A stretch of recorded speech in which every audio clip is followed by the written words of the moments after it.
Khangningbana ikhau langlaba nganba thunamak thoklaktuna sur hoi tamna gari thauki sur su isai nganggangduna ising chaiduna lairingai nganba sumang tamna gari du thaujilaktuna khamki sur ngakna nganbani ne nganbada yengduna nganba sida lao changlaktuna chair adu da famthai makokta yeliba du uraduna sur ngakna kainu na kokta soliba du de kaidorage nangbo kaishu tawde tamo nahan accident macha ma thoklubani aduga I pausu kaimta haraktraba hojikti pharabo phare tamo nangna lakthokta laklibasibu kai thabak leirage ngan batapna tamo sir ekhoi tamo ga liklaga leina kiba mari do kari mari no sur ngakna nganba karigino khangde thamoi sida jingnaba kaya ama thalakle haibiyo tamo liklagi maithongda awabagi mami kaya ama suba phangi madugi maram ai khangningi tamo nganba karigino nangna khanghodana haukraba losin mangam kidraba wari kaya ama nauna amuk hana phaktoragliba tamo ai khangningbana langtaknare haibiyo tamo sur asangba ama honthaduna likla khonggang adugi icham chamjabi nupi macha amane numitto bai hayengdi aikhoi exam su loirni kadaidano mo koirusidana parina kadaidano da koiridoisibo talle aduisaru film yengsla surna hayong nangna punsido pakhang punsisibu chaukan galaga chalage hairo pari no fe tawraga adu shumatam lakini o hojik natana chirai tangla kandaraba nangna laktoi matamse adu da khangde ko hayingdi exam piba loibaga long drive ni kaung bye good night phone do fatka ki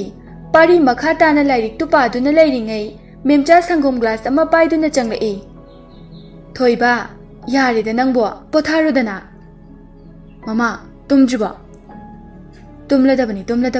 Se, sangom se thakchilo. Glass to lam duna thakli. Mama su tumna batarurage, nang su kuina lairanu ko thoiba. Hoi mama. No ngala duna, pari exam ge sem saduna thokcharakli. Memcha macha ge yaifa mangol ki damak, isorbu chena kurumjarami. Pari na Mama, chana batarage, papa di.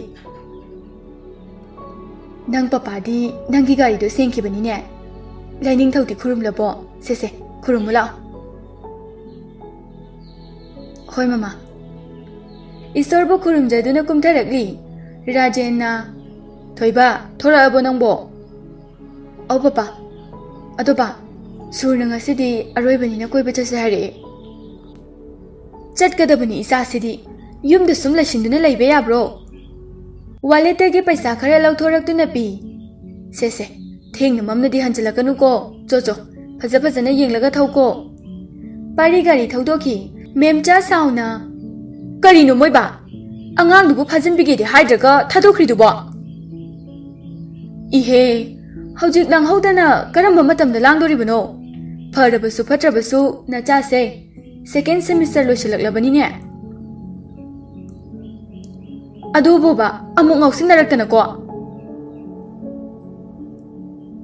nacha nupana bu adumaina tawrakani na thajabro ngasi phawba mana kari phataba tawkhrabage sida som namsinduna leiba phabonte ni he kharasu mamit mana singje sanu khangje da aidi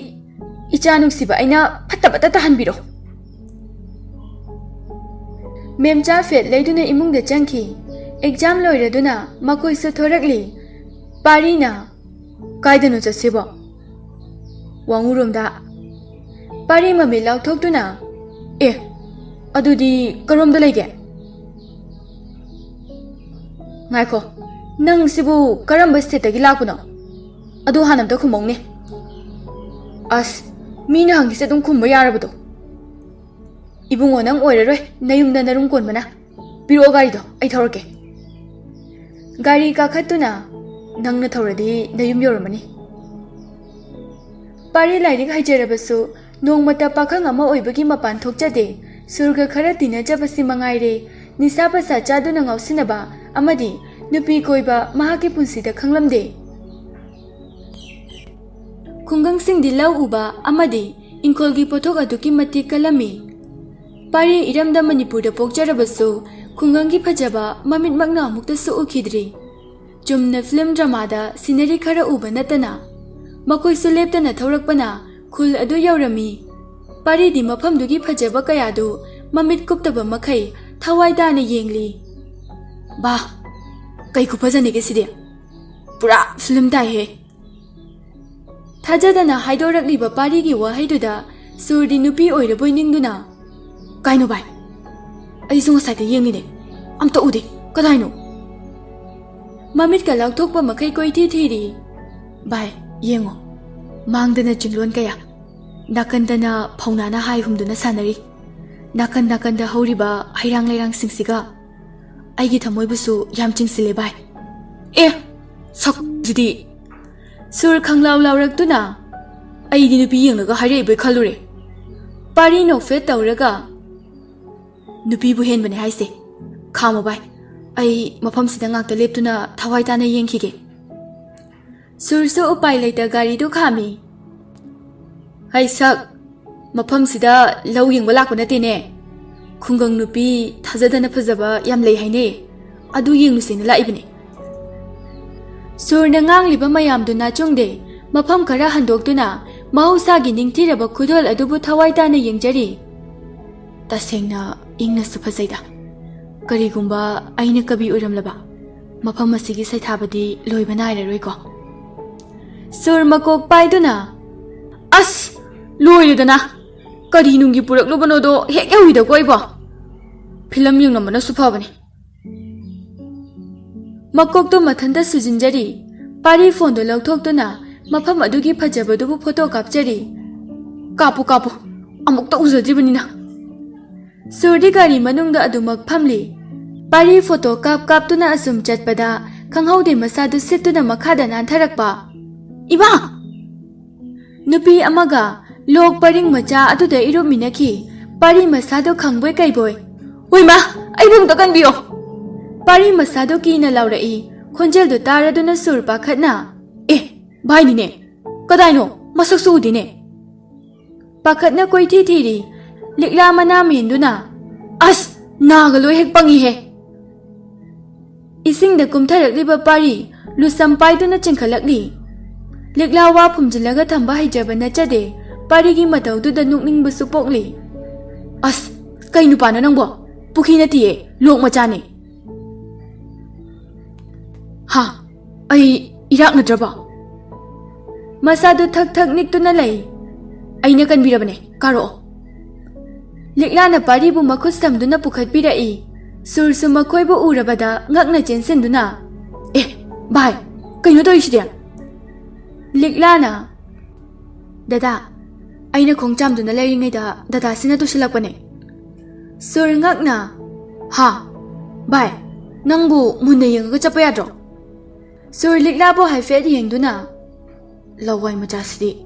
leksabi mangsida pungchok lek jophale murum sonduna pari masa pairai as kamdongna tokibano khanghaudre likla makhutta pairamba phone du lauthokduna pi se dada gi phone pari ngasai makhaidi pakhattuna likla bu yengjaramde phone du lauge haina hanna yengluba matamdadi khanghaude thamoida karigumba ithil ama phawkiba nupi hanna yengjadaba pari likla bu uruba mikupta sangsar adubu kaujaki yengliba mitpham adu tamak munna yengduna laikhre likla su pari gi matautuda hainadaduna sursu yenglaktuna kainu mana maya kadana tawrishna sursu ikai boi ngakpoi tawduna yengli khanghaudana phawrakiba pari gi nungsiba angawba misak amagum likla da maya kaduna yengduna laikhre likla hainadana phone se lawbi horo ai thenge adubu pari gi thamoidadi likla momon nokna mangonda wari sari boi ningduna ꯑꯃꯨꯛꯀꯁꯨ ꯅꯣꯛꯐꯦꯠ ꯇꯧꯖꯔꯛꯏ ꯃꯗꯨ ꯎꯕꯗ ꯁꯨꯔ ꯃꯁꯤꯗꯤ ꯁꯣꯏ ꯁꯤꯟꯅꯕ ꯇꯥꯔꯦ ꯚꯥꯏ ꯚꯥꯏ ꯄꯥꯔꯤ ꯃꯣꯃꯣ ꯅꯣꯛꯂꯒ ꯌꯥꯝ ꯅꯨꯡꯁꯤꯌꯦ ꯂꯤꯛꯂꯥ ꯃꯃꯤꯠ ꯂꯥꯎꯊꯣꯛꯇꯨꯅ ꯍꯥ ꯁꯨꯔꯁꯨ ꯃꯌꯥ ꯀꯥꯔꯗꯨꯅ ꯍꯥ ꯈꯪꯍꯧꯗꯦ ꯁꯨꯔꯅ ꯄꯥꯔꯤꯒꯤ ꯃꯀꯣꯛꯇ ꯈꯨꯄꯥꯛꯅ ꯊꯥꯖꯤꯜꯂꯛꯄ ꯄꯥꯔꯤ ꯈꯪꯄ꯭ꯔꯦꯛ ꯈꯪꯅ ꯒ꯭ꯌꯥꯟ ꯈꯪꯇꯥ ꯇꯥꯔꯛꯏ ꯑꯗꯨꯕꯨ ꯂꯤꯛꯂꯥꯗꯤ ꯄꯥꯔꯤꯒꯤ ꯃꯇꯧꯗꯨꯗ ꯎꯁꯤꯠꯇꯕꯣꯏ ꯅꯤꯡꯗꯨꯅ ꯃꯈꯨꯠꯅ ꯄꯤꯒꯦ ꯈꯟꯅ ꯄꯥꯏꯔꯝꯕ ꯐꯣꯟ ꯃꯈꯥꯗ ꯁꯥꯐꯨ ꯀꯟꯅ ꯊꯥꯗꯔꯝꯗꯨꯅ ꯁꯥꯎꯅ ꯌꯦꯡꯂꯝꯗꯨꯅ ꯆꯠꯈꯤ इकाई इकीगा खंखिद्रे पारी मंगक थंगतुना ओय सखेनबी मिंग फाउदी हायरमुदना सुर साउना अमता गायखोदा लिक्लासु साउना ओनसिलमलदुना नोय नपा कवे मखा तारमदना लंबीरोमदा हाइजेनखी सुरना अस नंगबु सोनो चुरबो नमाना पोकबदगी नुपी उजुबो नंगबो अस बाय हौजिकी नुपीदो तानौसिलाओ चटके तौरीब मखुतो फादुना नंगने हिंगना हनिंगलदी अमता चलहौरसे लाओ तौखोंग पायुसु पाइजरगे कदौरके अस भाई ममिंगददी खंगखिगेदना लाओदी लाओदना नमदुना पुदुना चटकी कदाइदे कोकचाकपनो खंगदे मसकनिना ईगासे लवाई हे यवेमे साउना लाक्लिंगै खंगहौदे मांगदा खाबा फंदुना लेपसेलकपा लिक्लादी अचाकपा मैदगी हैबगुम थोखरे खाबना लिक्ला इकुबोगी चाथिनबो चलुइरो लिक्ला साउना नमंगदा नकुबोगनि काई हैरमब्रा हा इने इकाबने हंतो नसक्तुगा लबुकदा ताबा थरोय अहांबा हेक मालदना जकुना हेरा हेनमनरो नुपी मचाना याम काकनुदा लिक्लाना हैपिकनाव इबुंग निकायना बेपारगा थमनिंगदेने हंतो चलो जकुबो इंथोगलमदुना चटकी जकुना मसी यामना वांगलकदोरी खाबा नोफे तौरगा मसीदने अइना मानुशिबा सुम हेलाइसे नुशिनी लंबीगी चिदाइदा कइना चटकीबा माइका येंहुबो सोइरोय खाबा साउना जकुगी मंगक चपतुना ngasi oire matungda adugi wahida aigi na kongda anirak suna tahalaba nanga phaba oiroi khanglag laktuna inthora jaku mangak samdu paiduna wana ngai ha khangli khaba masadu taptharaktuna bai ai control ta bangam hodre ai boragunu ko jaku wana as adu khakibu ai bu hatke tawraba नुमिदांगी मतमनी पारी लोंगै हिप्तुना लिक्लाबु निंगसिंगजरी कयादा चमजख्रबनो आई तसेंग ngawrida ओ नुशिबा हाइबसे असमना तोबु जाला कनानुने इचा थोइबने नुसिरिदुबो मेमचा सुचंगलक्तुना फमथै ए पारी खंगप्रे खंगने हिप्लमबदगी फमली mama कनासुना देदा mama बुने मेमचा नोफे तौरगा सेंगबो mama गी थोइबा नंगसे ममाना थाबुम मापन नाकोलकलिबने इचागे माइथोंगदा करी mummy तारी हाइबा mama से लोइना खंगबंगामे कनानो ममा देसु हायो पारी नोफे तौना ममा बो तुंगदगी कोनसिनजै ममा अखोय ngasi वांगुदा चलुइबको लिक्लाम मबानी थेंगनखिबदु ममादा तमजरमी मेमचा मचागी वाहैदु ताजबदा नोकली हाइमा फोनदुदि कायरक्त्रिबो ममागी स्क्रीन दो काय हयेंग सेमुरगे अदो ममा आई हाना समाइना अमता तौदे मा उरुबदा आइदी संसारगा से लेपखिबगुम खनजाने तुंगदगी मचागी ममाइदो लामदुना नानबी नंग पपा इबानीसु सुमाइना तौरकलिबने ngaikho masakbu kayam phajagene ichana aduk thawai ta na ngawrisibo